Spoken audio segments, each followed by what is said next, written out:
오늘 보신 동영상에서 이재호 목사님은 구하고 찾고 두드리라는 말씀을 통해서 먼저 사람이 할 수 없는 것을 하나님께 구하고 또 내가 구해야 할 것을 찾고 나아가 다른 영혼들을 위해 두드리라고 말씀하십니다.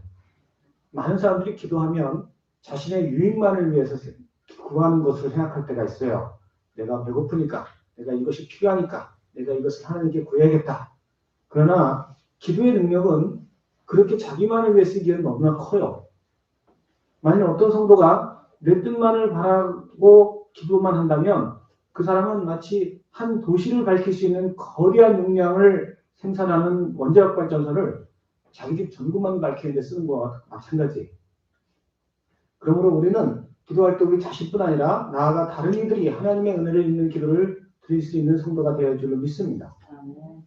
그러면 우리가 어떻게 그런 기도를 드릴 수가 있겠습니까? 어떤 식으로 기도해야 하나님께서 내 기도를 통해서 많은 이들에게 덕과 은혜를 끼칠 수 있습니까? 오늘 말씀을 통해서 함께 생각해 보기 원합니다. 오늘 말씀은 야곱의 아내인 레아의 기도에 관한 것입니다. 아브라함의 손자요 이삭의 아들인 야곱은 형 에서에게 팥죽 한 그릇에 장자권을 빼앗고 또 아버지 이삭을 속여서 장자가 받아야 할 축복을 가르쳤습니다. 이 일로 인해서 형 에서의 화를 산 야곱은 외삼촌 라반의 집으로 도망을 쳐서 7년간 일해주는 조건으로 그의 딸 라헬과 결혼하기로 합니다.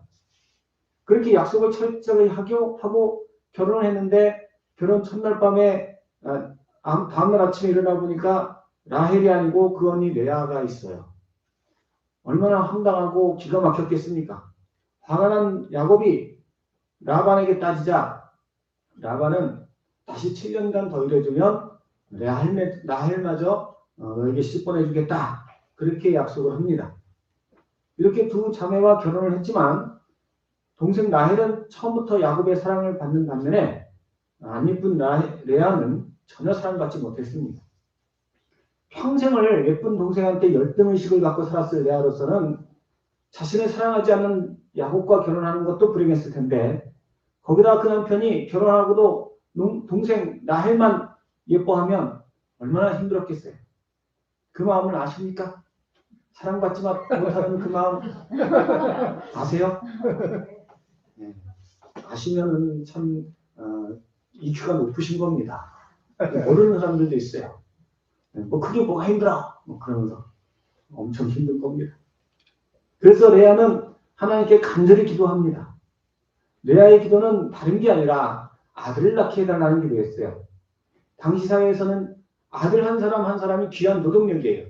아들 하나만 있으면 양을 수백 마리를 더 키울 수 있고 아들 하나만 더 있으면 늑대를 내쫓고 사자를 내쫓아서 양을 더 많이 지킬 수 있고 또 도적들도 막을 수 있고 이게 경찰 노릇도 하고 노동 역할도 하고 군인 역할도 하고 이게 아들 하나하나가 참 귀해요. 내가 아들이 3명인데 저쪽에 아들이 10명이면 다 틀려도 할 말이 없어요. 그러나 내 아들이 더 많으면 다 가서 뺏어와도 돼요. 뭐 법도 없던 시대고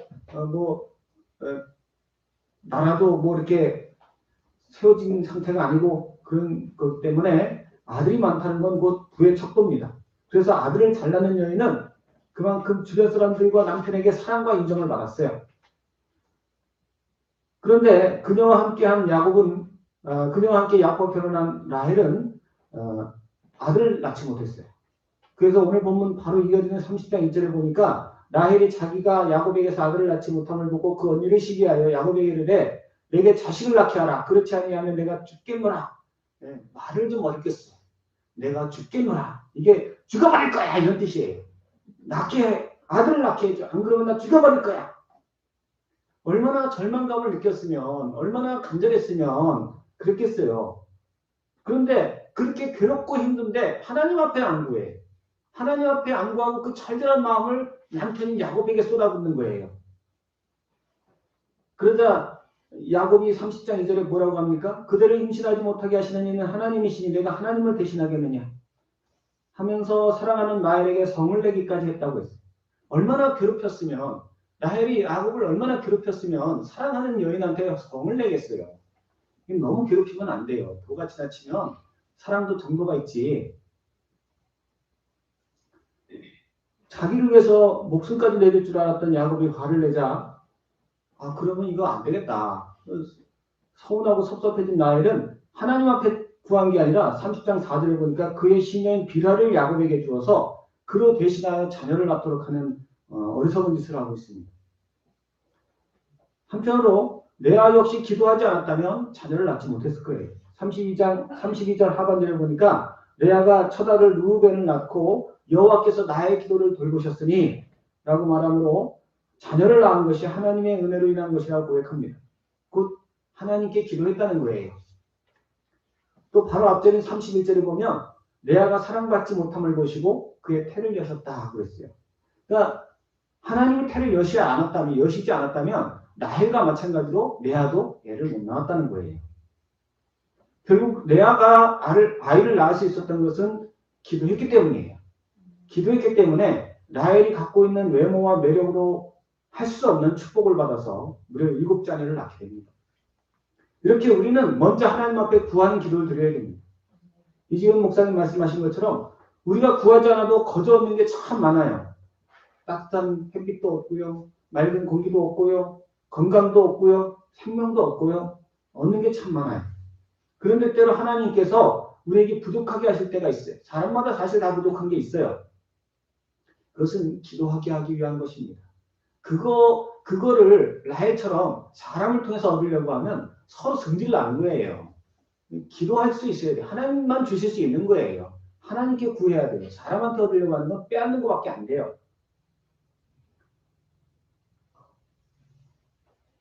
레아는 자신이 먼저 결혼한 남편을 예쁜 동생에게 빼앗기고 그런 상황에서 절절함과 간절함으로 기도했습니다.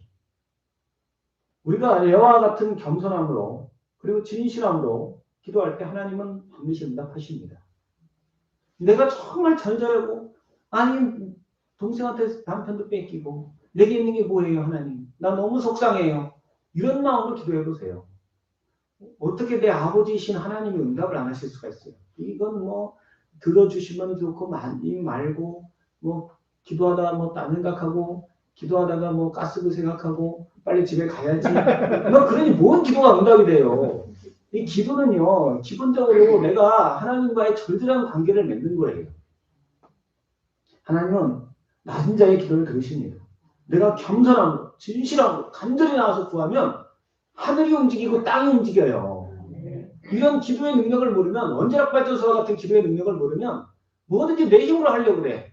내 남편도 내 마음대로 내가 그냥 어떻게 말 잘해갖고 또 내 힘으로 어떻게 돈 좀 벌어갖고 좀 더 행복해지고 부유해지고 안 된다고요.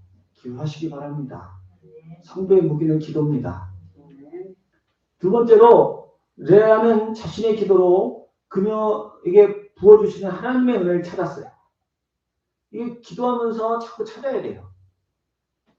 처음에는 레아는 아들을 낳으면 야곱이 자기에게 돌아올 것이라고 생각했어요. 그러니까 아들만 그냥 구하면 된다고 생각을 했어요. 그래서 기도가 응답되어서 아들을 낳을 때마다 그 아들의 이름에 특별한 의미를 담아서 불렀습니다. 32절에 레아가 임신하여 아들을 낳고 그 이름을 보라 아들이라 라는 뜻의 르우벤. 르우벤이 그런 뜻이에요. 보라 아들이다 드디어 낳았다 이런 뜻이에요. 그리고 이르되 여호와께서 나의 괴로움을 돌보셨으니 이제 내 남편이 나를 사랑하리로다. 사랑했습니까? 아니요. 효과가 전혀 없었어요. 아들을 낳았는데 레아가 이거 왜 이래? 낳았는데 왜 내 남편이 돌아오지 않을까? 그래서 이번엔 계속해서 또 기도해서 두 번째 아들을 낳은 후에 33절에 그가 다시 임신하여 아들을 낳고 이르되 여호와께서 내가 사랑받지 못함을 들으셨음을 내가 보고 들으셨으므로 내게 아들을 주셨도다. 그래서 그 이름을 들으신다 라는 뜻의 시몬이라고 지었어요. 들으셨으니까 이제 이루어지겠지? 아니요. 전혀 변화가 없어요. 그래서 세 번째 다시 기도해서 아들을 낳았습니다. 그래서 34절에는 또 임신하여 아들을 낳고 이르되 내가 그에게 세 아들을 낳았으니 내 남편이 나와 연합하리로다. 아들을 셋이나 낳았는데 이제는 나하고 함께 살겠지 라고 했는데 아니에요. 변함이 없어요. 이 우상에게 무언가를 구하는 사람들은요 이렇게 자신이 원하는 것이 이루어졌어도 상황이 바뀌지 않거나 만족하지 않으면 낙심합니다. 아니면 또 다른 무엇인가를 찾아 헤매요. 뭐 돈을 많이 벌면 내가 행복해질 거야. 그래서 우상한테 열심히 가서 빌어요. 막 세상에서 열심히 일하고 몸 바쳐 그냥 충성해요. 근데 돈을 벌었는데 행복하지 않아요. 그럼 어떻게 해요? 계속 또 돈 벌려면 1억만 있으면 좋겠다 생각한 사람이 1억 갖고 안 되니까 이제 2억 벌어도 안 되면 10억 벌어도 안 되면 계속 가는 거예요. 그렇게 평생을 끌려가는 거예요.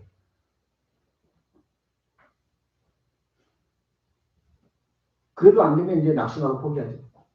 근데 레아는요, 안 그랬어요. 처음에 아들 낳으면 야곱의 마음이 변하리라 생각하고 구했는데 그렇게 기도해도 응답이 이 야곱의 마음이 변하지 않는데 계속해서 기도하는 중에 그 마음이 변했어요. 하나님의 은혜를 발견했어요. 그래서 최종 목적인 야곱의 마음이 변하지 않았음에도 이제 하나님을 찬양한 거예요. 35절에 그가 또 임신하여 아들을 낳고 이르되 내가 이제는 여호와를 찬송하리로다 하고 이로 말미암아 그의 이름을 유다라 하였다고 했어요. 찬송한다는 뜻이죠. 유다는. 남편이 안 돌아섰는데도 찬송하게 되는 거예요. 하나님이 내게 아들을 주셨다. 이 사실에 감사하는 거예요. 야곱은 변함이 없지만 하나님이 나의 기도를 들어주셨다는 것이 대단한 거예요. 이게 굉장하다는 걸 안 거예요. 왜냐하면 동생 라헬은 하나도 못 낳았거든요. 이건요, 사실 대단한 일이긴 하지만 하나님의 은혜가 아니면 깨달아지지 않은 거예요. 사람이요, 아무리 많은 것을 누려도 하나님이 지혜를 열어주시지 않으면 자신이 얼마나 많은 걸 누리고 있는지를 몰라요. 라헬이요, 남편 야곱의 사랑 독차지하잖아요. 언니보다 훨씬 예쁘잖아요. 평생을 언니보다 우월감을 갖고 살았잖아요. 전혀 감사하지 않아요. 남편만 괴롭히고 있어요, 지금. 남편만 찾고 있어요. 자기가 갖고 있는 걸 모르는 거예요. 그런데 레아는 그의 기도로 하나님이 나의 아들을 주셨다는 사실, 그 사실이 은혜로 깨달아지고 그로 인해서 하나님을 찬양하고 있는 겁니다. 우리의 기도는 단지 우리가 바라는 것을 구할 뿐 아니라 찾아야 합니다. 하나님의 은혜를 찾아야 돼요.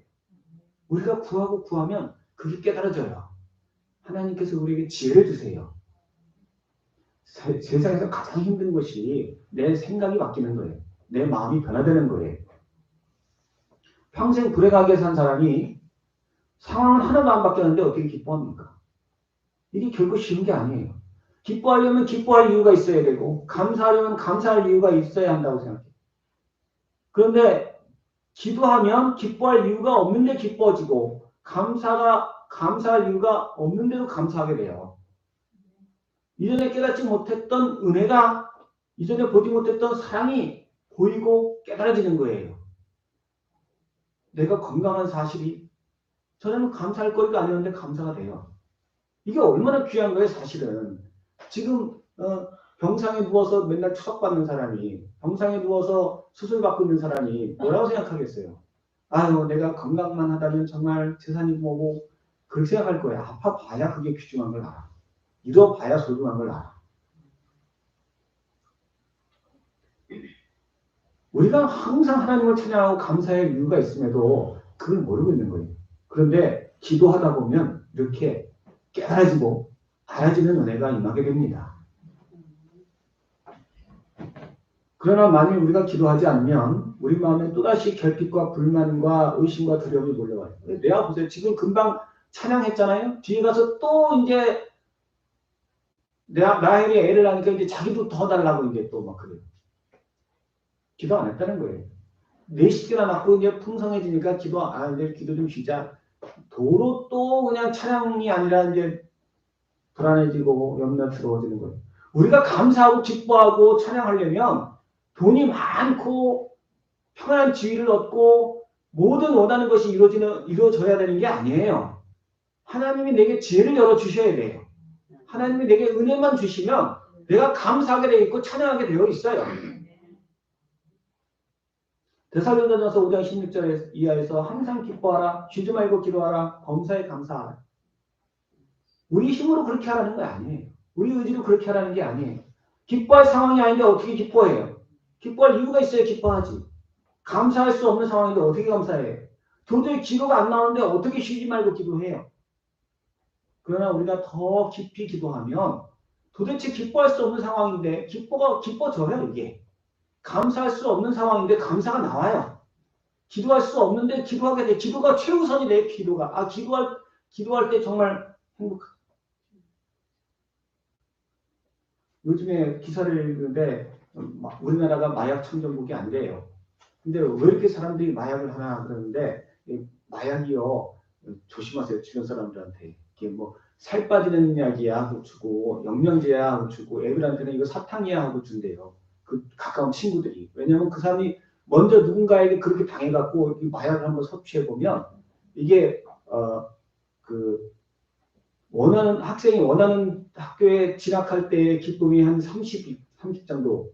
그 다음에 내가 간절히 바라던 소원이 이루어졌을 때 행복이 한 50 정도. 뭐 좋은 차 사갖고 막 이렇게 하면 그게 한 뭐 50 정도면 마약을 했을 때의 기쁨은 1000이 넘는데요. 그러니까 이게 막 마약을 한번 해본 사람은 다 필요 없는 거예요. 내가 뭐 돈이 없어도 좋고 밥을 굶어도 좋고 이 마약만 있으면 그렇게 행복한 거예요. 나도 해봐야지 생각하지 마세요. 죽는 거예요. 그게 죽어가는 거예요. 마약은. 우리가 예수님 만났을 때의 기쁨은 1000이 아니에요. 만이 넘고 10만도 넘고 1억이 넘어요. 마약과 비교할 수 없는 게 예수님 만났을 때의 기쁨이에요. 그럼 내가 평생에 해야 할 일은 뭐예요? 예수님 만나려고, 예수님 얼굴 보려고, 그 기쁨 맛보려고 항상 하나님 앞에 구하고 기도하는 거예요. 내가 하나님 앞에 간절히 기도하면 내 안에 이게 주님을 만났을 때 기쁨이 점점 커져요. 주님과 깊은 만남을 통해서 그 기쁨이 100이 넘고 1000이 넘고 2만이 넘고 3만이 넘고 그러면서 점점 이제는 세상이 주는 기쁨과 비교할 수 없는 기쁨, 감사, 찬양이 나오게 돼 있어요. 뭐 도박도 그렇다고 도박의 기쁨은 뭐 마약보다 더 크다고 하죠. 그러니까 하나님을 못 만나니까 그런 거에 빠져드는 거예요. 믿음의 성도도 하나님 못 만나면 언제든지 거기에 넘어갈 수 있어요. 그런데 마약보다 더 큰 하나님과의 만남을 체험한 사람은 도박보다 더 큰 하나님의 사랑을 깨달은 사람은 그런 거 줘도 싫어요. 맞아, 중독도 되지 않아. 우리 모든 성도님께서 날마다 기도에 힘쓰시기 바랍니다. 그를 통해서 내 입술에서 항상 감사와 찬송과 영광이 나오시기 바랍니다. 상황이 상관없이 내가 여전히 돈은 없어도 여전히 변한 건 없어도 내 안에 주님의 사랑이 깊이 깨달아져서 나 그런 거 필요 없어. 난 너무 행복해. 난 너무너무 즐거워. 라고 고백할 수 있는 우리 모든 성도님이 다 되시기를 예수님의 이름을 간절히 축원합니다. 세 번째로 내 안은 야곱의 마음이 변하지 않는 상황에서 감사하며 기도함으로 그 기도를 통해서 많은 사람들에게 축복과 은혜를 나눠주게 되었습니다. 오늘 보신 동영상에서 이지훈 목사님은 기도의 마지막 단계는 모든 사람들에게 하나님의 은혜가 임하게 하는 것이라고 했어요. 사람들에게 두드려서 하나님의 은혜를 전하고 그들로 하여금 하나님의 사랑을 잊게 하는 것이 기도의 최종 단계라고 했어요. 레아가 넷째 유다를 낳고 하나님이 자신에게 주신 은혜를 깨달아서 야곱이 마음이 안 변했음에도 불구하고 하나님을 찬양했어요. 그 결과가 무엇입니까? 그 아들 유다가 이스라엘 12지파 중에서 가장 강성한 지파가 됐어요. 그래서 다른 지파를 섬기는 지파가 됐어요. 가나안 정복 전쟁 때에도 그렇고 항상 이방 민족과 전쟁할 때 유다가 제일 먼저 앞장섰어요. 다른 민족을 섬기는 다른 사람을 섬기는 게 얼마나 큰 기쁨인지 몰라요. 내 아들이 판검사가 돼서 내 자녀가 의사가 돼서 아픈 사람을 억울한 사람을 섬길 수 있다. 이게 얼마나 좋은 거예요. 아니 내 아들이 평생 죄송합니다만 뭐 이건 잘못 만약에 내 아들이 뭐 평생 국가에서 보조받아갖고 사는 그런 삶이 돼갖고 다른 사람 세금으로 먹고 산다고 하면 행복하겠어요? 아니면 내 아들 세금이 우리나라에서 1, 2를 다 줬으면 좋겠다고 그게 행복하겠어요? 11조를 왕창 많이 내서 우리 교회에서 탑이 되겠어요? 탑이 되면 좋겠어요? 아니면 맨날 교회에서 주는 쌀 같은 거나 바라시는 게 좋겠어요? 대답이 없으시네. 이럴 땐 대답도 좀 하시고 그러시면. 제가 동영상을 찍어갖고 제가 뭐라고 말을 함부로 못하겠어요. 세금 많이 내는 게 행복인 줄 믿습니다. 11조 많이 내는 게 행복인 줄 믿습니다. 부담금 많이 내는 게 행복인 줄 믿습니다. 저는 어떻게든지 연말까지 우리 교회가 부담금을 좀 많이 내는 교회가 되기를 지방에서 부담금 그래갖고 제가 늘 부담금 좀 매년 이렇게 지방에 끝나고 부담금 많이 낸 그걸 해봐요. 이렇게 우리가 몇 교회가 33개인데 지방에 이번에 몇이 했나 그래서 해봐요. 제가 처음에 왔을 때 꼴찌에서 2-3번째였나 그랬어요. 근데 이게 순위가 쭉쭉쭉 올라가더니 지난번에 7인가 그렇게 했었어요. 근데 요즘엔 다른 교회들이 커져서 조금 내려갔어요. 다시 올라가야 줄로 믿습니다. 부담금 많이 내는 교회가 돼야 줄로 믿습니다. 우리가 어렵고 힘든 일에 찬양하고 하나님을 경배하면 하나님께서 그 찬양의 대상을 통해서 모든 사람들에게 덕을 있게 하는 은혜를 받게 하는 그런 역사를 일으키신다는 것입니다. 유다는 강성한 지파를 만들어서 다른 지파들을 섬겼을 뿐 아니라 그 지파에서 다윗 왕이 나왔어요. 다윗 왕이 어떤 사람입니까? 매번 이스라엘이 다른 이방 민족들한테 시달리고 고통당했는데 다윗이 왕이 되면서 주변 민족들을 다 정복했어요. 이스라엘을 최고로 강하게 만들었어요.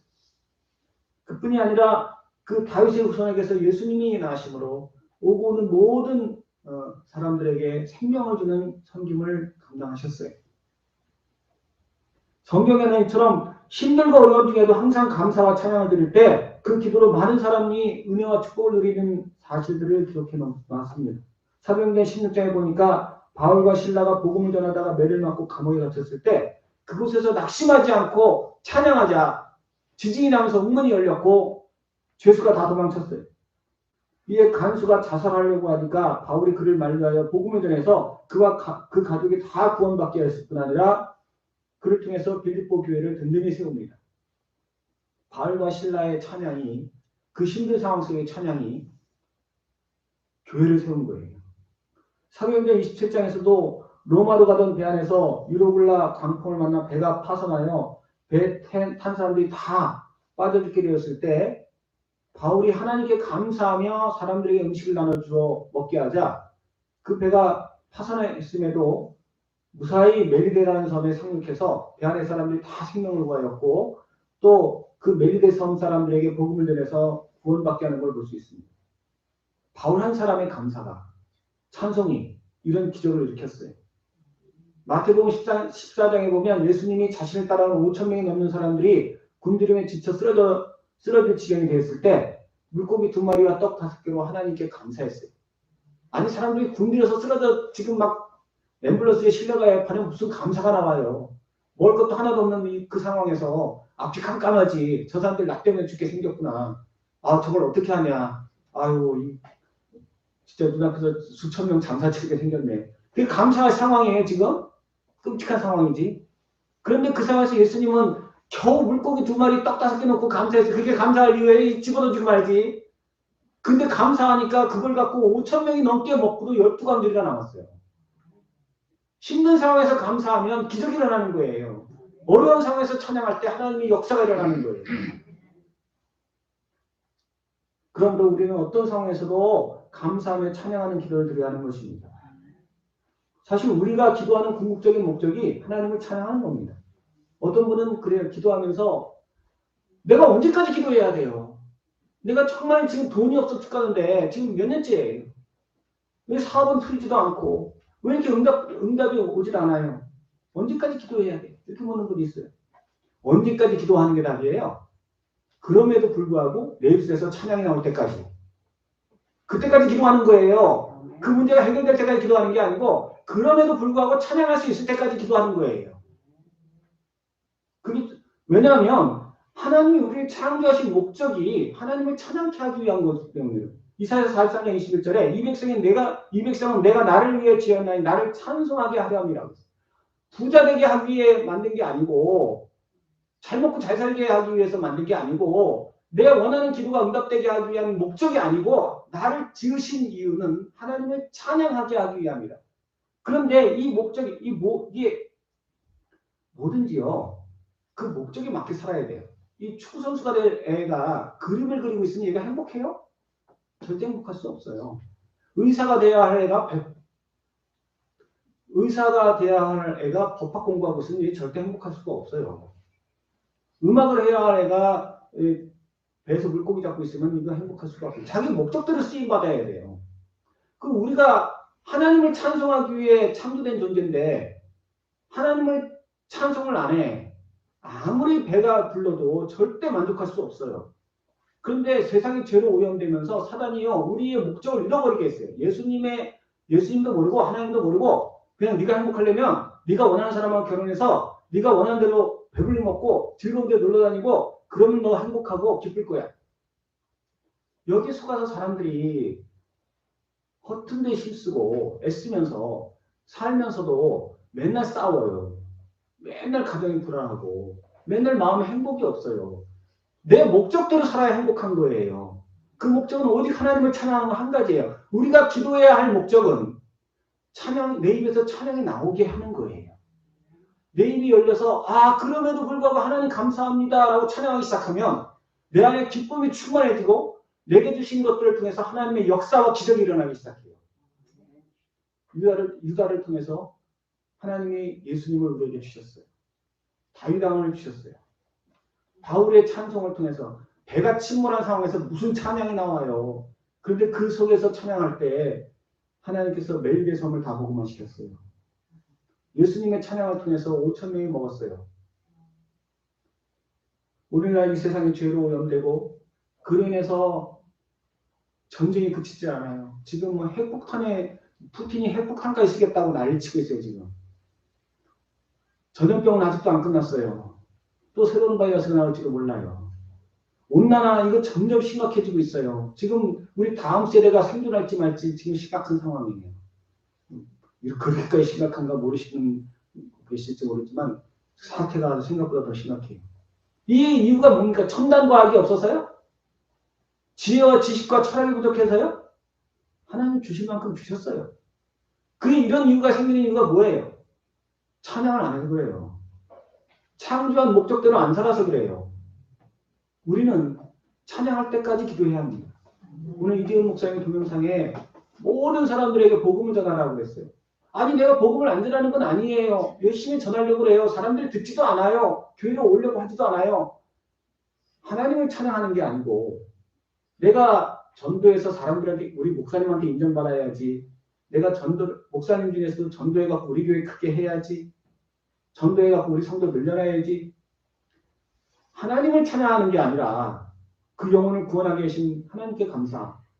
내가 그렇게 독을 써주신 것에 감사. 하나님을 찬양하는 것이 아니라 우상을 찬양하고 세상의 인정을 받고 나를 찬양하게 하려고 하면 아무리 복음을 전해도 효과 없어요. 내가 하나님을 진심으로 찬양할 때 나를 통해서 영혼이 구원받고 이 세상이 구원받고 하나님의 은혜가 임하는 거예요.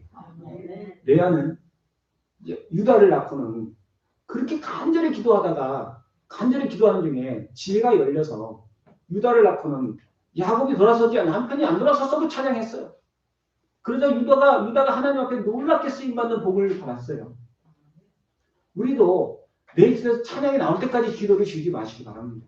정말 겸손함과 낮아짐으로 물론 하나님 앞에 구할 걸 구하세요. 하나님 그걸 통해 그걸 주실 거예요. 주시는데 우리가 그걸 받았다고 기도를 쉬는 게 아니고 안 주신다고 기도를 쉬는 게 아니고 그런 것들을 통해서 내 믿음이 약하니까 주시긴 하겠지만 그 목적은 결국은 어떤 상황에서도 내가 하나님을 찬양하는 거예요.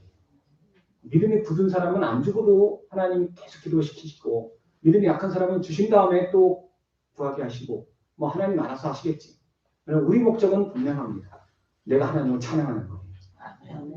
우리 모든 성도님께서 내와 같이 계속해서 기도하심으로 어떤 상황에서도 하나님을 찬송할 수 있는 믿음의 백성 되시기 바랍니다.